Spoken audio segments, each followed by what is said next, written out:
They did not wait for permission. They did not file a petition. They did not hold a press conference or trend a hashtag and go back to sleep.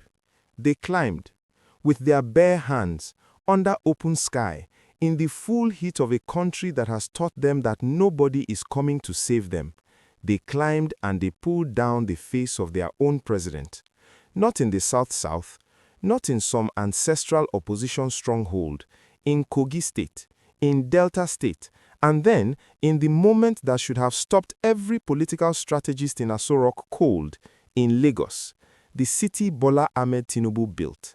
The city he still calls his. His people stood in the street, looked him in the face, and called him Ole, thief, in Yoruba, in his own language, on his own soil. When a man's house rejects him, there is nowhere left to run. Before we go deeper into what this moment truly means and what is being deliberately hidden from the conversation, join this community. Subscribe now. Turn on the bell, because the truth in Nigeria has a very short window before it gets managed. There is something the political class does not want you to understand about those billboard teardowns. They are calling it vandalism. They are calling it opposition mischief. They are doing what they always do, finding a way to make the people's rage about everyone except the man who earned it. But a billboard is not just vinyl and aluminum. In Nigeria's political theater, a billboard is a declaration. It says, I am here, I am powerful. You will see my face whether you want to or not. And when the people tear it down, they are not just removing an image, they are answering back. INEC has clear, legally binding campaign windows, dates, timelines, rules that govern when and how a candidate, including a sitting president, may begin public campaign activity. Those windows have not opened.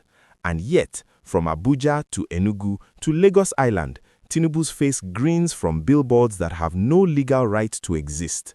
4 more years, plastered across public space, funded by money that will not be publicly accounted for in a country where electricity is still rationed like wartime bread. The fly that refuses to listen follows the corpse into the grave. Nigeria has seen electoral impunity before, but rarely this brazen, rarely this early, rarely from a man who simultaneously claims to be the greatest leader this nation has ever produced.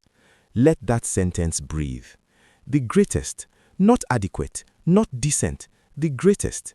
The man who in his first act of office detonated the fuel subsidy in a single sentence, without cushion, without structure, without a functioning safety net for 200 million Nigerians already standing at the edge. The man whose Naira policy wiped out the savings of an entire generation overnight. The man under whose watch food inflation crossed 40%, not as a statistic, but as a daily verdict delivered to every Nigerian woman standing in a market, doing the mathematics of survival in her head, calculating whether she buys tomatoes or transport. He called himself the best, and somewhere a mother chose transport. Here is what Tinubu's political machinery has missed, and the miscalculation is almost breathtaking in its scale. Governors do not vote. People do.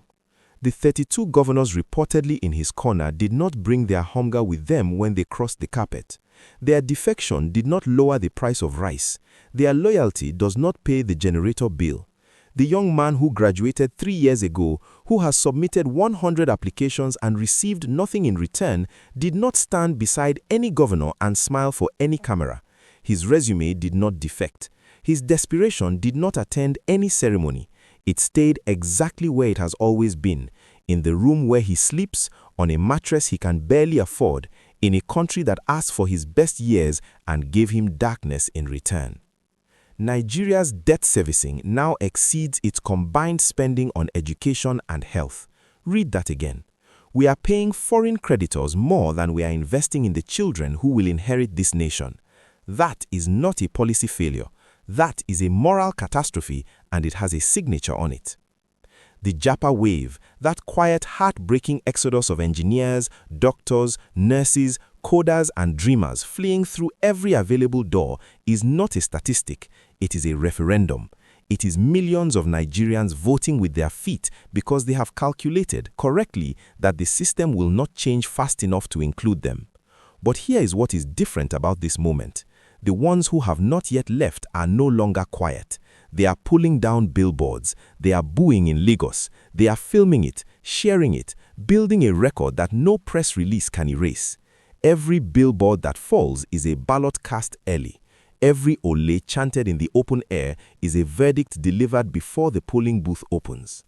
Tinubu can collect more governors. He can erect more billboards, legally or otherwise. He can fly in more crowds, hold more rallies, give more speeches about the brilliance of his own stewardship.